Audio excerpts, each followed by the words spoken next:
Cerita novel Perintah Kaisar Naga bab selanjutnya. Ojo lali subrek, like and comment ya, yuk gasken.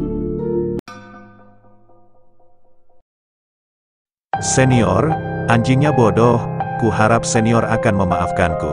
Ning Kaichen buru-buru meminta maaf kepada lelaki tua itu. Dia benar-benar takut lelaki tua itu akan bergerak melawan Ning Ken. Pada saat itu, dia tidak tahu apakah kekuatannya, yang berada di puncak peringkat ke-9 dari alam komposit, akan mampu mengalahkan orang tua ini, pria. Lagi pula, kekuatan lelaki tua itu sulit untuk diketahui, meskipun itu hanya sinar jiwa yang tersisa. Bagaimanapun juga dia adalah leluhur dari keluarga pemurnian tubuh kuno, jadi itu tidak boleh diremehkan. Jangan khawatir, aku tidak akan membunuh putramu. Di antara 100 biksu, aku tidak akan membunuh siapapun, karena ini aturannya. Aku bahkan tidak bisa melanggar aturanku sendiri, tetapi berapa banyak dari kalian yang tersisa pada akhirnya bergantung pada keberuntungan kalian sendiri. Setelah gerbang cahaya ini, adalah awal dari harta karun. Apa yang bisa kamu temukan bergantung pada keberuntunganmu sendiri. Semoga kamu beruntung. Tubuh lelaki tua itu perlahan menghilang. Saat lelaki tua itu menghilang, seorang biksu segera bereaksi dan bergegas menuju gerbang cahaya.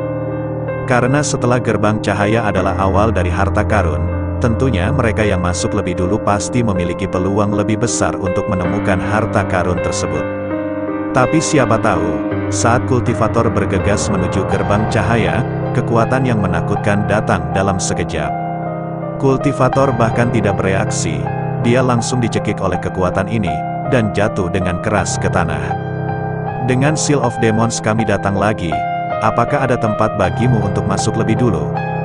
Saat ini, Jinsa melangkah maju, berdiri di depan Guangmen dan berkata dengan dingin. Beberapa orang dari 5 elemen surgawi iblis berdiri di posisi masing-masing untuk memblokir seluruh gerbang cahaya, dan napas keras dari keterampilan mereka melonjak, mengejutkan semua orang. Banyak kultivator es yang hendak bergerak semuanya dikejutkan oleh nafas yang keras dan mundur. Kelima anggota Feng Momeng langsung menakuti semua orang, sombong dan mendominasi, sangat sombong. Banyak kultivator es memandang kelima pria itu dengan ganas, tetapi mereka tidak berani mengatakan apa-apa, mereka hanya bisa mengutuk dalam hati. Sekarang banyak biksu yang terbagi menjadi beberapa kubu. Ning Kaichen memimpin keluarga Ning untuk berdiri bersama, sementara Chen Ping memimpin keluarga Gao dan Lao Sun untuk berdiri bersama. Ada juga sekelompok pembudidaya kasual yang berdiri bersama. Ratusan biksu dibagi menjadi 4 kubu. Meskipun hanya ada 5 anggota dari 5 elemen iblis surgawi di Liga Penyegelan Iblis, kekuatan mereka adalah yang terkuat. 5 pemain kuat dengan kekuatan peringkat ke-9 dari alam komposit dapat sepenuhnya menghancurkan tim manapun. Apakah Seal of Demons-mu begitu mengagumkan? Mengapa kamu maju? Ning Ken berbicara, ada begitu banyak orang di keluarga Ning mereka, dan kekuatan mereka tidak buruk. Nak, menurutku kamu masih muda dan cuek dan tidak peduli denganmu. Kamu bisa bertanya pada ayahmu, apakah keluarga Ningmu berani mengikuti kami untuk menjadi musuh Liga Iblis? Jinsa memandang Ning Ken dengan jijik dan berkata, Ning Kaichen tidak mengatakan sepatah kata pun, kekuatan keluarga Ning mereka memang bukan tandingan Liga Penyegel Iblis. Sialan, apa yang luar biasa tentang Seal of Demons-mu? Ini adalah ujung utara, wilayah keluarga Gao kita. Satu kata dariku, tidak ada dari kalian yang bisa pergi dari ujung utara. Gao Qisheng meludah keras beberapa hari yang lalu. Gao Qisheng dipukuli oleh beberapa orang, tetapi kali ini dia tidak hanya membawa seorang master, tetapi juga Chen Ping, jadi dia tidak takut dengan 5 elemen. Penggarap biasa lainnya tidak berani berbicara sama sekali, mereka hanya ingin memasuki tanah harta karun dan menemukan beberapa harta karun. Anak-anak dari keluarga Gao, apakah kamu ingin dipukuli lagi setelah dipukuli dengan ringan? Jinsa berkata dengan ekspresi jijik. Gao Qisheng sangat marah, lalu menatap Chen Ping, dia berharap Chen Ping bisa maju dan mengatakan sesuatu. Tetapi pada saat ini, mata Chen Ping tertuju pada biksu yang baru saja meninggal di tanah, dengan ekspresi serius dan tidak bergerak. Tuan Chen, Gao Qisheng menelepon Chen Ping. Baru kemudian Chen Ping sadar kembali. dan kemudian dia sedikit mengernyit dan berkata, "Apakah kamu baru saja memperhatikan bahwa tubuh biksu yang mati itu agak aneh?" "Apa yang aneh?" Aul Sun muncul dan bertanya. Tubuh biksu yang baru saja meninggal memancarkan cahaya putih redup, dan kemudian cahaya putih itu sepertinya diserap oleh sesuatu, dan melayang ke udara sebelum menghilang. Chen Ping berkata, "Tuan Chen, bukankah ini jiwa biksu itu?" Kata Ji Yun, "Bagaimanapun, mereka semua adalah biksu dalam keadaan bugar. Jika mereka hanya membunuh tubuh, jiwa dalam tubuh perlahan akan meninggalkan tubuh. Kecuali tubuh dan jiwa fisik musnah dalam satu tembakan, maka biksu ini benar-benar mati." "Itu bukan jiwa, jiwa masih bisa melihatnya." Chen Ping menggelengkan kepalanya. "Kalau begitu aku tidak tahu, aku tidak melihat apa-apa. Aku juga tidak melihatnya, di mana ada cahaya putih. Mungkinkah kamu salah membacanya?" Semua orang mengatakan mereka tidak mengetahuinya, berpikir bahwa Chen Ping salah. Jika memang ada perubahan pada tubuh biksu yang meninggal, ada begitu banyak biksu di sana, tidak mungkin untuk tidak menemukannya. Chen Ping sedikit mengernyit, dia sangat yakin bahwa dia benar, tetapi begitu banyak orang tidak menyadarinya.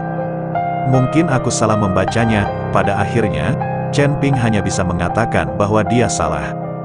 "Tuan Chen, orang-orang dari Liga Iblis terlalu gila, atau kami akan memberi mereka pelajaran." Gao Qisheng berkata kepada Chen Ping, "Kami di sini untuk berburu harta karun, bukan untuk bertarung." Chen Ping tersenyum ringan, mendengar ini. Gao Qisheng buru-buru berkata, "Tapi orang-orang ini menghentikan kami dan tidak membiarkan kami masuk lebih dulu. Karena kita tidak diizinkan untuk maju, biarkan mereka masuk lebih dulu. Mungkin bagus untuk masuk lebih awal, jika ada senjata tersembunyi, itu akan menyelamatkan kita dari masalah." Chen Ping tidak keberatan dengan apa yang dilakukan Liga Iblis. Faktanya, Chen Ping memiliki ide yang kuat di dalam hatinya. Tidak peduli itu adalah latihan dari klan pelatihan tubuh kuno atau beberapa harta, semuanya ada di ring penyimpanannya sekarang. Tidak peduli harta apa yang ada di belakang, Chen Ping tidak terlalu tertarik. Dia hanya ingin mendapatkan pil jiwa es, sehingga dia dapat kembali dan berbisnis dengan putri dari Kabupaten Jialing. Melihat tidak ada yang berani menentang mereka, Wuxing Tianza berjalan melewati gerbang cahaya satu persatu. Tapi setelah Wuxing Tianza dan beberapa orang memasuki gerbang cahaya, seluruh aula menjadi kacau lagi dalam sekejap. Banyak biksu mulai berkerumun menuju gerbang cahaya. Keluar dari sini, pada saat ini, beberapa helaan napas mendorong mundur para biksu yang bergegas menuju gerbang cahaya. Saya melihat banyak murid dari keluarga Ning berbaris di kedua sisi, dan Ning Kaichen memimpin Ning Ken perlahan menuju Guangmen. "Kami belum memasuki keluarga Ning, jadi di mana kamu semut?" Ning Ken berkata dengan bangga. "Sialan, apa? Hanya sepatah kata dari orang-orang dari Siling Demon League, kenapa kamu tidak berani kentut?" "Itu benar. Apa yang membuatmu tergila-gila? Aku mendapatkan kalian bertiga dalam hitungan detik, dan aku bahkan tidak melihat keluarga Ningmu kentut. Jangan menggertak orang karena banyaknya orang. Jika kamu terburu-buru, kami akan membunuhmu bersama."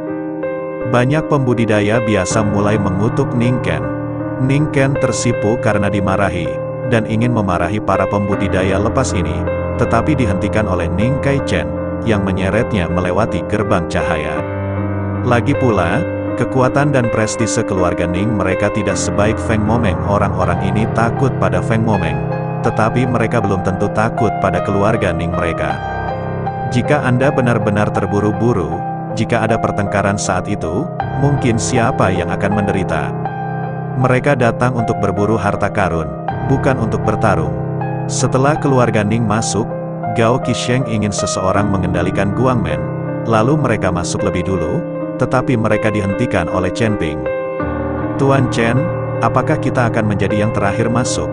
Gao Qisheng sedikit bingung. Chen Ping takut menyegel Liga Iblis dan orang-orang dari keluarga Ning, jadi mengapa dia harus takut pada praktisi biasa ini dan membiarkan mereka masuk lebih dulu? Ini belum tentu hal yang buruk untuk masuk terakhir.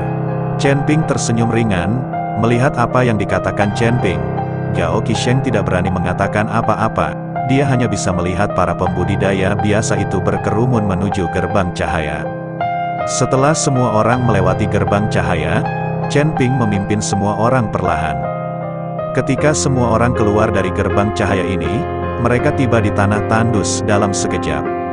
Tanah di sini gundul, tidak ada tumbuhan, dan langit dipenuhi aura warna-warni.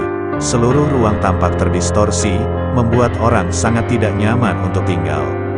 Seluruh tanah ditutupi dengan bumi yang hangus, seolah-olah telah melalui perang besar, dan Anda tidak bisa melupakan ujungnya sekilas.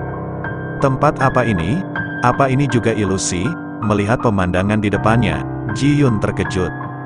Jadi orang tidak tahu apakah mereka dalam kenyataan atau dalam ilusi sekarang. Chen Ping melihat bahwa banyak biksu juga terkejut dengan pemandangan ini, dan mereka meraba-raba ke depan sedikit, karena mereka tidak tahu betapa berbahayanya tempat aneh ini. Bagaimana mungkin ada harta karun di tempat hantu ini? Bagaimana mungkin harta karun itu ada di sini? Bukankah kita tertipu? Atau ini adalah tempat harta karun palsu? Gao Qisheng mulai curiga bahwa ini adalah tanah harta karun palsu. Terlepas dari apakah itu benar atau tidak, setiap orang tidak boleh bertindak enteng, dan jangan meninggalkan tim. Hanya ketika kita tetap bersatu kita dapat menjamin keselamatan. Chen Ping memberitahu semua orang, karena takut semua orang akan lari terburu-buru untuk menemukan harta karun itu. Saat itulah yang paling berbahaya, Chen Ping memimpin kerumunan maju perlahan, dan segera terdengar suara pertempuran tidak jauh dari mereka. Chen Ping memimpin orang untuk mengikuti suara itu dan menemukan banyak biksu berkelahi seperti orang gila. Fragmen jiwa es, fragmen jiwa es. Pada saat ini, Gao Qisheng berteriak, dan kemudian mereka melihat ada cukup banyak pecahan jiwa es di bawah kaki para biksu yang bertarung. Meskipun pecahan jiwa es ini kecil, mereka dapat dianggap sebagai sumber daya berkualitas tinggi. Tidak heran para biksu ini akan bertarung. Bagaimanapun juga, ketika mereka menemukan hal yang begitu baik, semua orang menginginkan lebih. Diiringi teriakan Gao Qisheng, dia segera bergegas bersama orang-orang dan mulai merebut kepingan jiwa es. Ji Yun dan Lao Sun juga bergegas. Chen Ping ingin menghentikannya, tetapi dihadapkan dengan sumber daya berkualitas tinggi. Bahkan jika Chen Ping mencoba menghentikannya, dia tidak dapat menghentikannya. Chen Ping melihat bahwa beberapa orang dari Feng Momeng menguasai suatu tempat, dan seseorang memperingatkan seseorang untuk mengambil pecahan jiwa es. Keluarga Ning juga menguasai suatu daerah dan mulai mengambil pecahan jiwa es, mengabaikan perkelahian para pembudidaya biasa itu. Perhatian Chen Ping bukan pada pecahan es, tetapi pada para biksu yang meninggal secara tragis di tanah.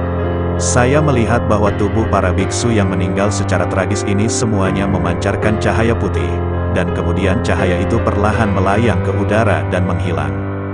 Melihat seorang biksu yang baru saja meninggal, Chen Ping melompat dan mendarat di depan biksu itu. Tepat ketika biksu mati memancarkan cahaya putih redup, Chen Ping tiba-tiba menggenggamnya dengan satu tangan, diikuti oleh seni konsentrasi. Kekuatan isap yang sangat besar benar-benar menyedot cahaya putih ke dalam tubuhnya. Pada saat ini, Chen Ping tertegun sesaat, matanya membelalak, wajahnya penuh ketidakpercayaan. Bagaimana ini bisa terjadi? Bagaimana ini bisa terjadi? Chen Ping bergumam pada dirinya sendiri, ternyata cahaya putih ini bukanlah jiwa, melainkan kultivasi seumur hidup dari para biksu ini. Seni konsentrasi Chen Ping dapat menyerap kultivasi orang lain, tetapi hanya jika pihak lain masih hidup. Selain itu, di dunia surga dan manusia, banyak biksu memiliki basis kultivasi yang sangat tinggi, dan juga sangat sulit dan menyusahkan Chen Ping untuk merokok. Jadi Chen Ping tidak pernah menggunakan metode ini untuk berkultivasi, apalagi menunjukkan keahliannya di depan semua orang. Tetapi sekarang semua biksu ini telah meninggal. Mengapa mereka masih berkultivasi setelah kematian? Anda harus tahu bahwa jalan kematian menghilang. Setelah seseorang meninggal, kultivasinya pasti akan hilang, dan tidak mungkin dipertahankan. Tetapi biksu yang mati ini mempertahankan basis kultivasi mereka dan mengubahnya menjadi cahaya putih yang melayang ke udara dan menghilang.